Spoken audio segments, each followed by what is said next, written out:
UFC 311 is just around the corner, and today I am late to your betting guide. Hello, everybody, and welcome back to another video. If you are new here, my name is Kyle. I'm your guy with too many YouTube channels. Guys, you're gonna have to bear with me here. I'm still a little bit under the weather. That's why we had a few days off over here. But if you are new here, guys, we're gonna be going through the channel betting recap, my confident picks, underdog opportunities, fights that I believe you should not be betting on, my personal lock of the week, and then we're gonna get into a fun part of the video, that being looking for props and making some ridiculous fun parlays. Timestamps are there if you'd like to skip to any part of the video, guys.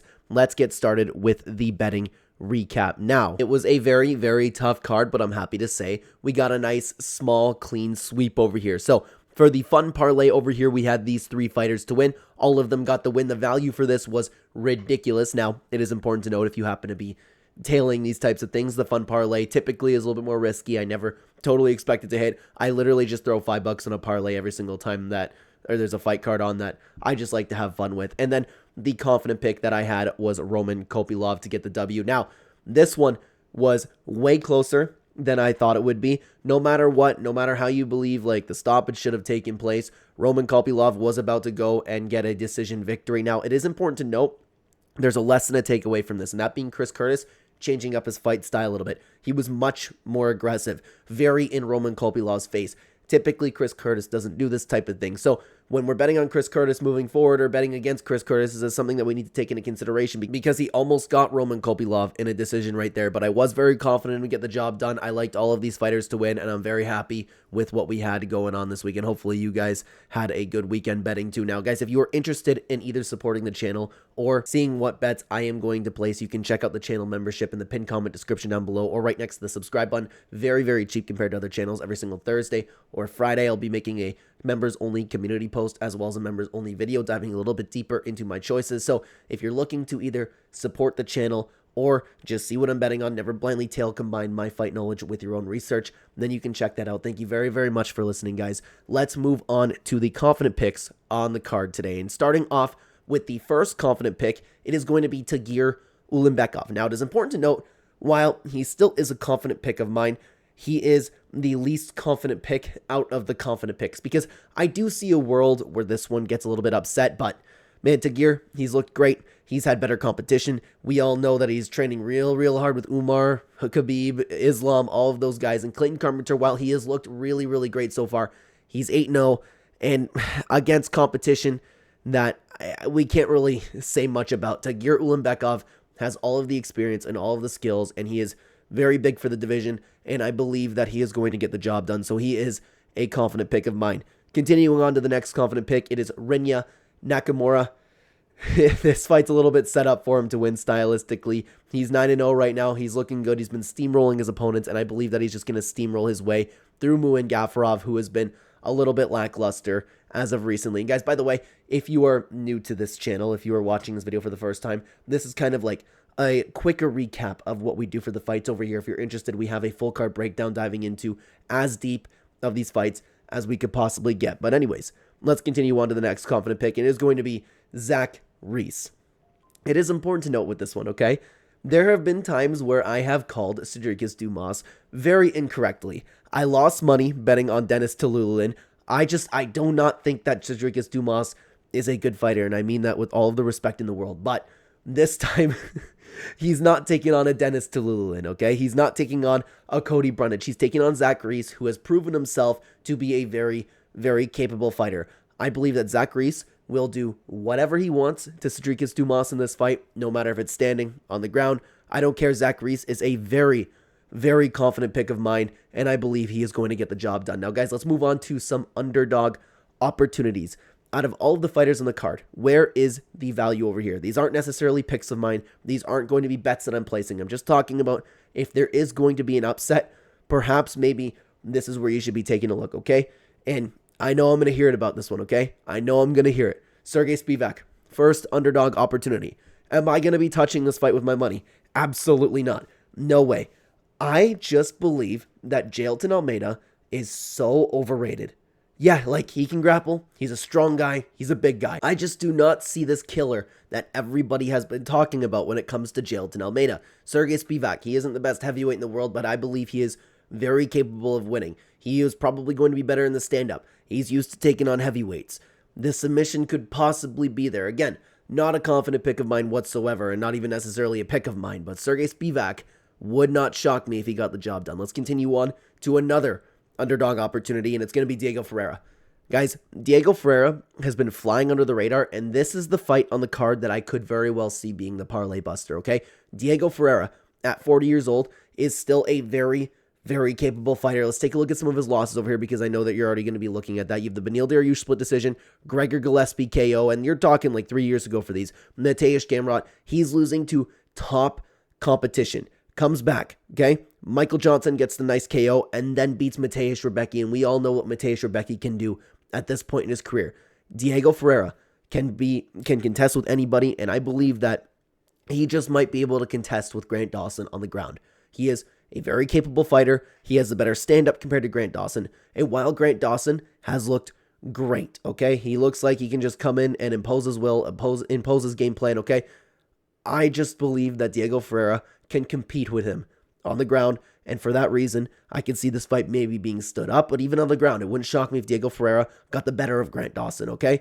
I can very well see this one being the parlay buster. Diego Ferreira is a solid underdog. Let's continue on to the next underdog opportunity for you guys, and careful with this one because this was borderline underdog opportunity. Borderline, do not bet on this fight, okay? Arman Tsarukyan. Islam Makhachev is beatable. Islam Makhachev is not Khabib Nurmagomedov. Arman Tsarukyan is a vastly improved fighter, and he can compete with the best of the best. The dude is in absolutely phenomenal shape. Islam Makhachev is exiting his prime, and my gut is telling me that Arman Tsarukyan is going to win this fight, and I know that's not something that you want to base a pick off of, right? But I am so tempted to place a solid bet on Arman Tsarukyan because of the value on him you will never find ever again. But I just I'm left with a sour taste in my mouth after the Dustin Poirier fight, because that's the fight where I was like, okay, Islam absolutely is beatable. But then I didn't also like the way Arman Tsarukyan fought Charles Oliveira, but Charles Oliveira is still championship material fighter. It's such a toughie.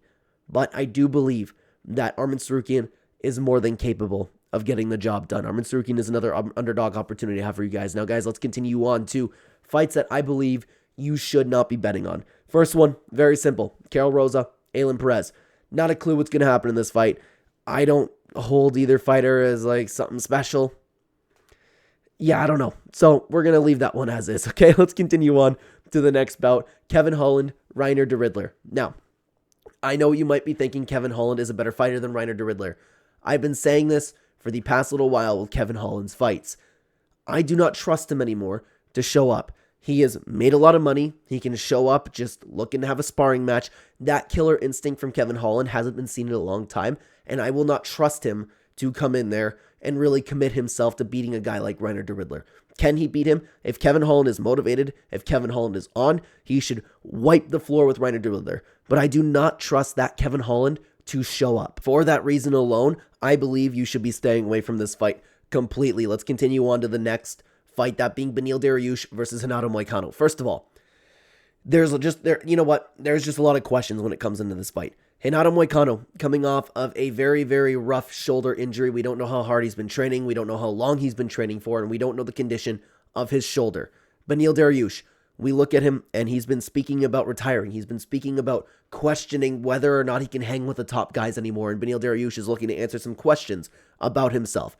I do not like the headspace that Beneil Dariush is in. While it's practical, I think you kind of need to, when you're going into the fights, I think you kind of need to have that Tony Ferguson mentality where it's like, I can win this fight. No matter what, I'm coming in there and I'm getting the W. Beneil Dariush is doubting himself. I don't like that there's a little bit of a shadow on exactly how Moicano's health is when it comes to his shoulder. On top of that, we don't know how the ground game's going to go. Beneil Dariush has excellent scrambles. Can Renato Moicano even control him on the ground? We don't know. It's one of those fights. Out of every fight on this card, guys, I believe this is the one that you should stay away from the most, because I know a lot of people are also on Renato Moicano, and that could very well be a parlay buster. That is the fight on the card that I am staying away from, hands down. Let's continue on over to the next fight that I believe you guys should not be betting on, and that is actually Yuri Prochazka versus Jamal Hill. Now, I'm very tempted to go against my own advice. I'm very tempted to bet on Yuri Prochazka in this fight.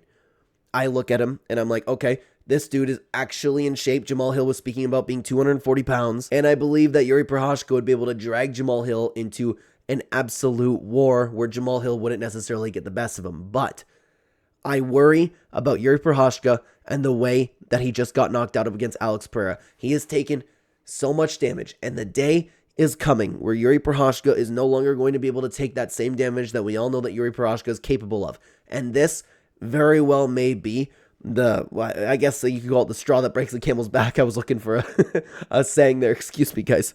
Sorry if I don't know how much the mic's picking it up. I'm deep breathing a little bit over here. Still very sick, okay? Sorry about that. So, I'm worried about Yuri Prochazka not being able to take Jamal Hill's shot, because one thing that Jamal Hill is for sure, he is very, very powerful, and he's decently accurate too. Like, no matter what, Yuri Prochazka, with the way that he blocks punches with his head, he's going to get caught by Jamal Hill, and Jamal Hill hits very hard. For that reason, I believe he should be staying away from this fight, but I still really do think that Yuri Prochazka is going to win this fight, so I don't know if I actually am going to go against my own advice on that one. Now, guys, let's continue on to Lock of the Week, and it's no shocker for this one, and I know there's no value on this one, but the fighter on the card that I am most confident in is Peyton Talbot. What can we say? I'm not going to break it down, guys. Like, this fight's set up for Peyton Talbot to win. Ione Barcelos has not looked good in recent times. Peyton Talbot looks like an absolute machine. He's probably going to get even a finish. Like, there's no chance. But there's also something that you shouldn't bet on, because, like, look at this. Just Tapology has him at minus 1,400, which is crazy, dude. Excuse me. Sorry, guys. But with that, we move on to the more fun part of the video, not looking for any props that are available right now and any fun parlays that we can build. But before we move on to that, guys, if you're enjoying the video, please hit like, subscribe to the channel. If you're interested in any other content, we have more channels. We make gaming content, we make movie, TV show review content, and we make a bunch of variety content on a regular commentary channel. You can find all of those in the link tree or the actual links in the description down below. Let's continue on, guys, to, like I said, the more fun part of the video that we have going on over here. Let's take a look at what we have, okay? So, we have actually a lot of really nice props. Usually when I make these videos, the props aren't out yet, but I guess that's the props of being late. And I forgot to mention, by the way, we have a partnership with OddsGem here. If you guys are interested in signing up, fantastic. If you are a serious sports bettor, discount, pinned comment, description down below. Use code Clenbat. Thank you very much, guys. But let's continue on, okay? Diego Ferreira, Grant Dawson, the over 2.5 minus 133. I actually don't hate that one. I don't hate it, but I also don't trust it, okay? Bernardo Sopaj, Ricky Turcoy, take Clayton Carpenter, Tagir Ulanbekov. There's nothing really that's screaming out to me over here. This one could be a snoozer, man. Over 1.5 minus 125. That could very well be a snoozer. Cedricus Dumas, Zachary Race. I could also see Dumas surviving over round and a half, man. I could see that. Over 3.5. That one is definitely possible, but I don't like the odds on that one. Over 1.5 minus 175. There's a lot here that I could just see actually working out a little bit. Let's move on to Umar Nurmagomedov, Merab Dvalishvili. Over 4.5, no chance for that one. It's shocking that over 1.5 is at okay. Weird. You would think that this one might end in the first round, but who knows? So, I don't know. We'll see what happens with that one. Over 2.5 minus 110 for Nano Bacano Benil Dariush. I also don't hate that at all. I don't know if there's any that I'm necessarily going to want to hit over here, besides like maybe Alan Perez, Carol Rosa, but that's minus 500 for over 2.5. There's not a ton that really screams out to us in this one, guys, to be honest with you. So let's get into the fun parlays we have going on over here. Let's take a look at what we can make over here, okay? Something, and I know if you guys have been following the channel, we talk about this all the time, something my sister and I always do. We place 10 cents on every single underdog just for the hell of it. Let's see. This is going to be a good one today, man. This is going to be a good this is going to be a real good one. What do we get for 10 cents, man? $222,000. Then I know it's crazy. I know it's a waste of 10 cents, but we were almost millionaires at Bellator one time. So let's take a look at some confident picks over here, okay? What do we have? We have, Kevin Holland is so tempting here. Peyton Talbot, which is going to add nothing. Rinya Nakamura, Tagir Ulanbekov. There's got to be more confident picks than I picked. Am I forgetting something? There's got to be something that I'm forgetting. There's got to be something that I was forgetting. Rob, Umar. Oh, I didn't talk about Umar. Crap, man. I forgot to talk about Umar Nurmagomedov. I believe Umar Nurmagomedov is going to win, and I was also going to put this as a fairly confident pick of mine, but maybe that's why I didn't include it when I was setting up the video. Regardless, these together, nope. And Peyton Talbot adds absolutely nothing to it. But what if you wanted to make some underdog opportunities in, like, for example, a fun parlay?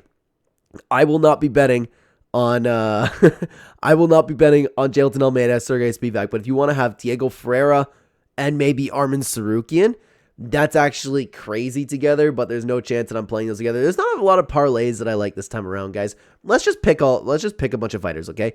We're gonna pick Bogdan, Diego Ferreira, Sergey Spivak, Carol Rosa, Kevin Holland, Peyton Talbot, Bernardo Sorpage, Renya Nakamura, Tagir Ulanbekov, and Adam Moicano, Armin Sarukian, Yuri Prohashka, Umar Nurmagomedov. That is ridiculous. Even if you just put $10, that's that's $16,000. That's crazy, man. Not a ton that I like for parlays this time around. There are a lot of bets that I like just playing by itself when it comes to a card like this. But regardless, guys, look out. And sorry about my voice today. I really appreciate you being here. Thank you so much for watching. Check out the full card breakdown on screen right now. I would love to have you guys over there. Thank you very much for watching again, everybody, and take care.